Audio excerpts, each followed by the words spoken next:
Todo aqui, quer dizer, o trabalho dele é lá em Arujá, eu vou lá atrás do companheiro. E também atrás dos votinhos dos operários lá também, né Del?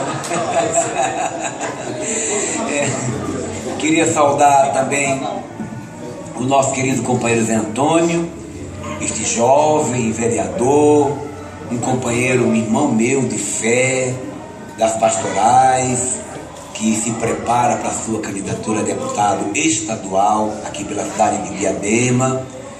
Estou torcendo muito por esse companheiro. Quero fazer com o Zé Antônio uma parceria entre, se eu ganhar também, claro, né? Entre o meu mandato em Brasília com o mandato do Zé Antônio em São Paulo para defender a nossa cidade de Diadema. Portanto, Zé Antônio, Deus te ilumine nessa jornada, meu querido companheiro. E saudar muitos de vocês que aqui estão, saudar a nossa companheira Rosa, que é a nossa dirigente executiva do Sindicato dos Servidores Públicos Municipais de Diadema. Estive na posse da diretoria recentemente, o companheiro Neno tomou posse. E saudar a todos vocês, tá, pessoal? Para não ficar repetindo os nomes, né? A gente ganhar um pouco de tempo, até porque eu tenho dois compromissos em São Bernardo hoje ainda. Bem, para quem não me conhece, eu sou Vicentinho, nordestino, como muitos, meu companheiro sabe disso, do Rio Grande do Norte. Vim para cá como muitos vieram, fugindo da fome, fugindo da seca. Hoje a gente pode até fugir da seca, mas da fome não foge mais no Nordeste, graças a Deus. Seca sempre vai ter, é da natureza, não é? E é o primeiro lugar que eu vim morar. Fiquei um mês na Vila Rosa, ali em São Bernardo, arranjei emprego na Tamete, que era ali na Avenida Casa Grande, e morei no Jardim Ruiz muitos anos. E foi aqui que comecei a minha luta com o Gilson Menezes, com a Delma, com outros companheiros, por onde Diadema melhor para todos. E não preciso falar o que essa cidade mudou. Ao longo da vida, o que mudou Diadema. Tanto é que, como deputado, eu sou o deputado que mais tem ajudado a cidade de Diadema, mandando verba para a cidade, independente de quem é prefeito.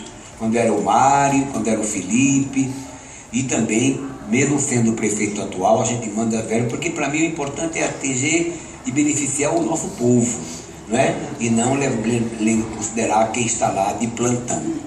A minha vida inteira foi na luta em defesa do direito dos trabalhadores. Vim para cá, para São Bernardo, vim para cá, para Diadema, morei muitos anos em Diadema, depois morei no Ruiz, morei aqui perto do cemitério, na rua Calcário, nós Antônio sabe onde é, e minha mãe é enterrada aqui, minha irmã, falecida 2 anos atrás, também enterrada aqui, então tenho raízes profundas, meus filhos nascidos aqui, então eu me considero muito de Diadema, um deputado de Diadema com muito carinho, com muito amor, e ver essa cidade modificar. Só tem uma coisa que eu não me acostumo, já estou aqui desde 1976, com esse frio, pessoal, pelo amor de Deus. Vixe Maria, não aguento esse frio realmente é pesado, né? Mas o restante, o calor humano, o carinho, o respeito, e dizer para vocês, pessoal, que eu já estou, independente de eu ganhar ou não, já estou irmanado no desafio de eleger o meu companheiro Tiago Carvalho, vereador da cidade de Diadema. Tenha certeza disso. Como vai ter o Zé Antônio, que Deus quiser. Agora, como disse a Margarida, política a gente faz de qualquer jeito. Quando a gente fala assim, eu não gosto de política, já está fazendo política. É a política de querer ficar quieto. E quando você está quieto, os dominadores querem que você fique quieto. Então você faz a política dos dominadores. Dizer que política é tudo igual é como dizer que a família do Tião Carvalho, todo mundo é bandido se ele tiver um parente envolvido com qualquer crime. Ou dizer que todos os padres são pedófilos porque um padre cometeu um crime, o outro cometeu um crime. A gente não pode nunca generalizar.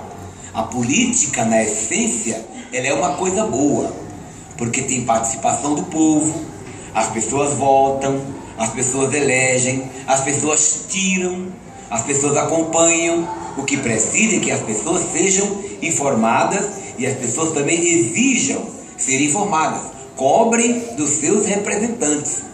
Por exemplo, em São Bernardo do Campo, o que é que o Luiz Marinho tem feito? E por que é que ele transformou aquela cidade? Luiz Marinho realiza lá o que nós chamamos de orçamento participativo. Ele é o primeiro a chegar nas assembleias, é o último a sair. Ele vai com o coração preparado para ouvir sugestões, elogios, Eurico, e também críticas. E muitas vezes, muitas críticas.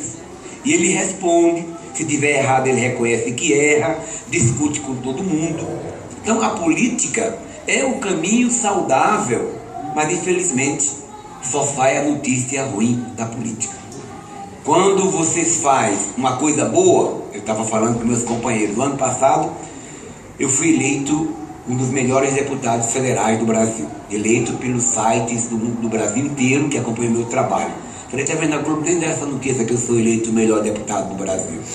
Mas se eu tivesse brigado com alguém, trocado um soco ou roubado um palito de fósforo, era Jornal Nacional. Então o povo vai criando uma impressão ruim. E eu quero confessar a vocês, pessoal, lá no Congresso, em que pese divergências que eu tenho com deputados que são ligados a segmentos conservadores, lá tem muita gente séria, de todos os partidos. Não posso cometer a usura de achar que só os meus companheiros são sérios. Não, tem muita gente séria. E é bom que tenha gente séria para, no meio dessa gente séria, a gente fazer o debate sobre o que interessa para o povo brasileiro. Então, eu sou autor de mais de 100 projetos de lei, vocês sabem, acompanham, alguns deles polêmicos e que estão avançando, como por exemplo o projeto de lei que proíbe o motorista de ônibus de ser motorista e cobrador ao mesmo tempo. Estão mandando embora os cobradores, obrigando o motorista a dirigir e a cobrar. Tem um companheiro aqui de São Caetano que está aqui que é motorista. O motorista fica estressado, se falta dinheiro no troco é descontado dele, se ele atrasa para dar o troco e se ele percebeu que se enganou, ele fica dirigindo incomodado o dia inteiro, se atrasou pede a hora do almoço. Como é que fica quando entra uma pessoa com deficiência, um cadeirante, quer dizer, todo esse drama. E eu comparo muito o motorista com nós que não somos motoristas profissionais. O que é que a gente faz quando vai viajar, Tião? Quando a gente vai viajar, eu vejo em casa com meus filhos. Vamos viajar, é aquela preparação, cada uma coisa, aquele clima bom. O pai tem que dormir, que ele vai dirigir, né? Assim que fala. Aí a gente pega o carro de manhã, vai dirigindo, aí andou 300 km, já para, dá umas cansadas. Aí quando chega de noite, ou 2 dias de viagem, nossa, o pai tem que descansar porque o pai dirigiu. Cuidado, né?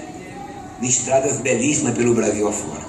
Agora se coloque no lugar de um motorista que faz isso todos os dias, não para e não é na estrada bela, é nesse trânsito infernal que nós vivemos nos nossos grandes centros urbanos. Então é mais do que justo esse projeto. Quando eu apresentei esse projeto, teve um relator chamado Chico da Princesa. Falei, deve ser casado com a princesa, o nome do deputado lá do Paraná. E eu descobri que ele não era casado com a princesa, ele era um puxa-saco de uma empresa chamada Princesa, lá no Paraná. Pois ele apresentou um relatório contrário ao meu projeto, perdi a votação. Mandei uma carta para o Sindicato dos Motoristas do Paraná. Na eleição seguinte, o danado não foi mais eleito. E aí levamos para a Comissão de Trabalho, o projeto foi aprovado, para a CCJ foi aprovado, que é a última comissão, agora está pronto para ir ao plenário. E a gente sabe que esse é um projeto importante. O nosso prefeito de Guarulhos, para vocês terem informação, acabou de fazer um acordo lá, obrigando os motoristas. Olha, tem um projeto do deputado Vicentinho, então eu quero negociar com vocês uma solução. Brigaram lá, parou as reuniões, recomeçaram a semana de negociação. Resultado, fizeram acordo e Guarulhos, graças a Deus, está contratando 2.109 pais de família para que o motorista não fique sozinho no trânsito. Imagina aprovar um projeto no Brasil inteiro. Tem coisa que a gente acha difícil, mas não é impossível. Mas eu não vou falar dos 100 projetos de minha autoria que me fez eleito dos melhores deputados. Mas esse é um deles. Mas tem outros. Projeto para a defesa das mulheres, da juventude, as 40 horas semanais, que é uma luta que eu faço ao longo da vida, desde a época que eu era dirigente sindical. Não vou me conformar enquanto isso. Outros projetos como a que regulamenta a terceirização. Agora conseguimos aprovar, graças a Deus, a regulamentação para definir o piso salarial dos agentes comunitários de saúde, que são profissionais importantíssimos. Elas trabalham a prevenção. Acabamos de aprovar o direito das empregadas domésticas. Falta regulamentar, é verdade, mas conseguimos assegurar direitos para elas. Esses são vários projetos que a gente tem lutado. E tem lutado ao lado da presidenta Dilma, pessoal. E por que é que eu peço permissão a vocês para falar da presidenta Dilma? Porque essa mulher está apanhando todos os dias. E por que é que ela está apanhando? Por que que o Lula está apanhando? Porque a nossa elite não engole um operário presidente da República e depois uma mulher presidenta da República. Não engole um operário, tanto é que o chamavam de analfabeto, o chamavam de incapaz, né? E ele, sendo considerado o incapaz, foi quem mais cuidou da educação no nosso país. Por exemplo, professor Fernando Henrique Cardoso, doutor, um homem que fala da educação, que escreveu livros. Durante 8 anos de governo não construiu nenhuma universidade pública. O Lula construiu 14, a Dilma já construiu 4. O outro não construiu nenhuma escola técnica tão importante para a nossa juventude. O Lula fez 214, a Dilma já fez 74. Veja, 72, veja a diferença. E mais grave, o outro mudou a metodologia de ensino para que nossos filhos da escola pública fossem à escola, estudassem, e ao chegar o final de ano, vem a notícia boa: o filho passou, graças a Deus. E passou num ano, e passou no outro, e passou todos os anos. Só que este filho, na hora de ir fazer um vestibular, na hora de fazer o concurso, o filho do pobre é excluído, porque a escola foi precária. Agora acabamos de aprovar o PNE, que é o Plano Nacional de Educação. Vai ser uma revolução no ensino do Brasil, se Deus quiser, para garantir que o filho de um pobre, quando chegar ao nível universitário, chegue em condição de qualquer uma outra escola. E o Lula, o que foi que fez? Criou o ProUni, Pronatec, SISU e outros sistemas que assegura o direito à escola para todos. Este ano nós vamos viver a alegria de termos 2.500.000 jovens pobres, negros, indígenas na universidade, que jamais entrariam na universidade não fosse o sistema adotado pelo presidente Lula. Então, o chamado de burro foi quem mais fez pela educação. E a Dilma tentaram detonar ela. Primeiro tentaram dividir ela com Lula. Agora tentaram, para não perder muito tempo, vamos pensar na Copa. Tentaram na Copa dizer o seguinte: não vai ter Copa. Não era esse o movimento? Tem até um hashtag lá: não vai ter Copa. Não vai dar certo. O Lula não, a Dilma não vai conseguir. Esse Brasil é incapaz. E começaram a mandar notícia para o mundo, dizendo: não venham para o Brasil, que lá vocês vão ser todo mundo esculhambado no Brasil. E a Dilma insistindo, pelejando, costurando. Eu me lembro, pessoal, que, contei a história aqui de agora, no dia 2 de abril, já estava pertinho da Copa, eu pego o avião, vou para Brasília, sento uma senhora do meu lado. Já vi que era uma senhora muito rica, porque os badulá que tinha na mão dela e nos braços assim, e no pescoço, não era coisa comprada na 25 de março, nem aqui na feirinha do Eldorado, não. Era coisa de verdade.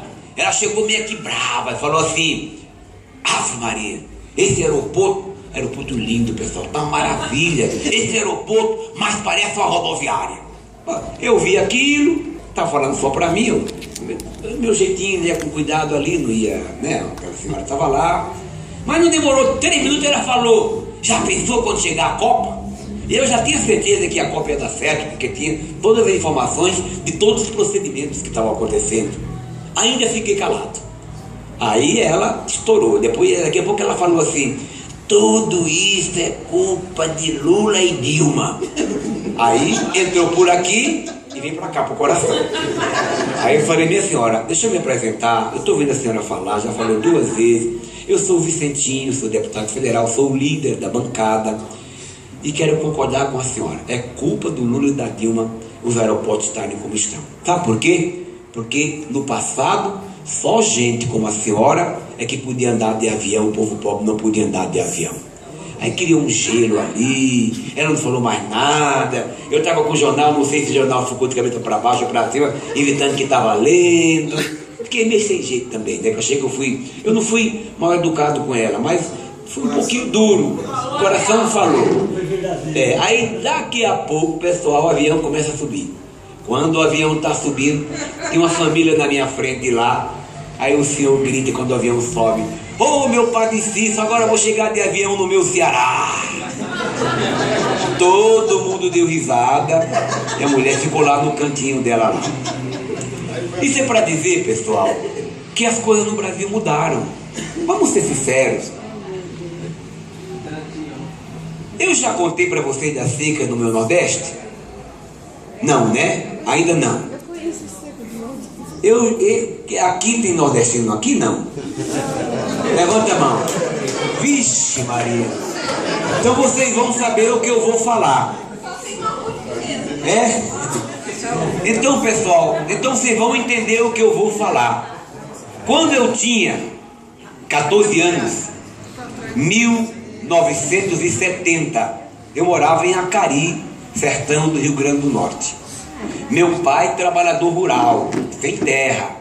Minha mãe, dona de casa, guerreira, sábia pela vida. Meu irmão, 16 anos e eu 14. Um sofrimento, rapaz, não tinha nada no roçado, nada. Meu pai passava a mão na enxada, cuspia a mão assim, passava no cabo e dizia: vai chover se Deus quiser. A esperança. E apareceu o serviço de emergência, porque começou a ter ataque na cidade. Me lembro que meu pai se juntou com um monte de gente, pegou na minha mão e falou: filho, vem pra cá, fica aqui, eu vou pegar comida. Quando você pegar a comida, corra pra casa. Aí quando ele foi fazer isso junto com um monte de trabalhadores lá, o prefeito chegou, abriu a armazém, distribuiu a comida, não precisou fazer. Uma situação muito difícil. E meu pai era daqueles que tinha vergonha. O Luiz Gonzaga tem uma música, quem conhece o Luiz Gonzaga aqui sabe que tem uma música que ele fala assim, mais ou menos assim: ô Senhor, uma esmola para um homem que é são, ou lhe mata de vergonha, ou vicia o cidadão. Lembra dessa música? Quem lembra dessa música? Meu pai era daqueles que morria de vergonha. Então nós tivemos que trabalhar na emergência. E essa emergência era um sofrimento. Imagina um garoto com 14 anos carregando carroça de areia, subindo para lá, e tem que trabalhar na marra, na pesada lá. E aí a gente via todos os dias passar gente com a tipóia. Alguém sabe o que é tipóia aqui? Né? Tipóia é uma rede. Na rede, gente morta. Um homem na frente, o outro atrás e um outro pendurado lá na rede. E a gente passava, aquela poeira, a gente levantava a mão, tirava o chapéu, rezava. Morria gente quase todos os dias de fome e de doença da fome. Nós éramos chamados de 2 apelidos. Nós éramos os retirantes, e a Rede Globo falava com boca cheia: os flagelados do Nordeste. Era ou não era, pessoal? Aí, agora, ocorreu na nossa terra a maior seca dos últimos 83 anos. Portanto, uma seca maior do que a seca que eu vivi. Graças a meu bom Deus, nenhum ser humano morreu de fome e nunca mais chamaram os nordestinos de flagelados. Graças ao quê? Uma política em que a primeira coisa que Lula gritou no mundo: vamos acabar com a fome no nosso país. 32 milhões de pessoas saíram da condição de miseráveis. Pela primeira vez a classe média virou maioria, as empresas cresceram, todo mundo saiu ganhando. Evidentemente, pessoal, que nem tudo está resolvido. Temos que continuar construindo esse Brasil. Se para fazer uma casa você não consegue terminar ela no tempo que você quer, imagine uma casa chamada Brasil. Portanto, continuar este caminho é o que mais interessa para todos nós, sobretudo nós do povo, nós das comunidades mais carentes. Por isso nós temos preocupação que, por exemplo, o homem lá, o camarada lá do aeroporto, um aeroporto de uma cidade de 7 mil habitantes, um aeroporto de 14 milhões de reais, eu fiz um requerimento para saber que avião desce ali. Como é que pode? Negócio, na fazenda do tio. Se esse povo voltar, nós vamos ter a Petrobras privatizada como eles queriam privatizar.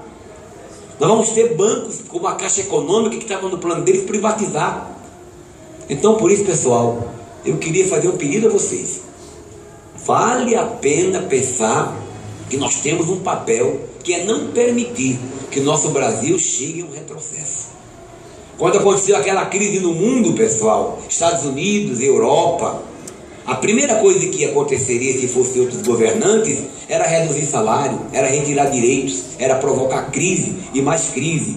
O Lula falou, para nós vai ser uma marolinha, porque nós aumentamos o salário do povo brasileiro, aumentamos o salário mínimo, que era de 70 dólares, passou para 340, e o povo vai sustentar a economia, vai continuar comprando. Então é esse caminho que a gente quer continuar. Então a minha eleição, a eleição do companheiro Zé Antônio, tem esse significado. Não basta nós sermos eleitos se o Brasil voltar a cair nos abismos que aí estão. Falam tanto, falam muito, mas é como eu falei, eles não aceitam que gente que surgiu do povo passe a cuidar do Brasil. Não engolem o Lula até hoje. E nem engolem a Dilma. Não engolem a Dilma por várias razões. Primeiro, que ela foi torturada pelo próprio Estado brasileiro. Quando essa jovem tinha 18 anos, ela estava sendo torturada na sua dignidade, porque ela não aceitava a ditadura militar. Com 18 anos. Onde é que nós estávamos quando tínhamos 18 anos? Eu sei onde eu estava. Em busca de forró, lá no pé da serra, ouvindo Márcio Greik, ouvindo The Fíveres, ouvindo Reginaldo Rossi, Roberto Carlos, ouvindo Detalhes e outras coisas mais. Eu queria saber de política, vim querer me meter aqui, mas por lá não queria saber. Essa mulher já estava lutando, e eles não engolem, eles não aceitam. E a segunda razão, não dizem porque não tem coragem de falar, mas é porque essa companheira é mulher. Quem cuida, meus amigos homens, vamos ser sinceros, quem é que cuida melhor da nossa casa? Nós, os homens, ou as nossas companheiras? Eu mulher. Parabéns a você, mas você é uma raridade, porque são as mulheres que cuidam bem das casas. São as mulheres. Quando um filho nosso tem um problema, basta um olhar que a mãe já percebe. O pai vai saber, ó, ixi. Por isso que tem aquela música daquele cantor Ronaldo, esqueci o nome que ele fala. Vou falar para sua mãe, não vou falar para o seu pai que você namora. Vou falar para sua mãe que você me ignora. Por quê? Porque a mãe, não adianta, a mãe sabe como é que é a vida, como é que é o drama. Às vezes a mãe é aquela que muitas vezes, quando o maridão chega em casa folgadão e sem dinheiro, a mãe guarda uma poupancinha para ele. E nós, os homens, muitas vezes, pessoal, vamos ter que aprender isso. Às vezes a gente chega em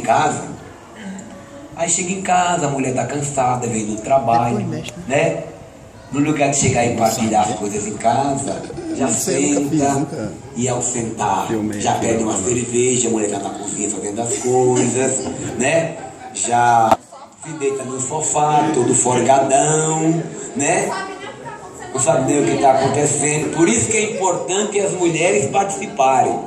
O Lula fala o seguinte, que ele trouxe a Marisa para participar. A Marisa fazia tudo isso para ele. Quando a Marisa começou a participar, um dia chegou em casa e falou: Marisa, traz a minha comida. Ela falou: não, vá lá na geladeira e pegue, que aqui é direitos iguais. E assim foi. Estou dizendo isso, pessoal, porque é verdade. Imagine a gente permitir que uma mulher perca as eleições para esses trogloditas que aí estão. Filho de papai, nunca sofreram na vida, nunca trabalharam, nunca foram numa fábrica, só querem dominar. Então, no caso da Dilma, que disseram que ela não ia dar conta, ela deu conta muito bem na questão da Copa. Ela cumpriu o seu papel. Fez os estádios, as partes viárias, os aeroportos, os portos, e o povo que veio para cá, veio e voltou amando o nosso país. O presidente da FIFA disse: esta foi a melhor de todas as Copas, e teve coragem de dizer que na Rússia não vai ser uma Copa igual a do Brasil.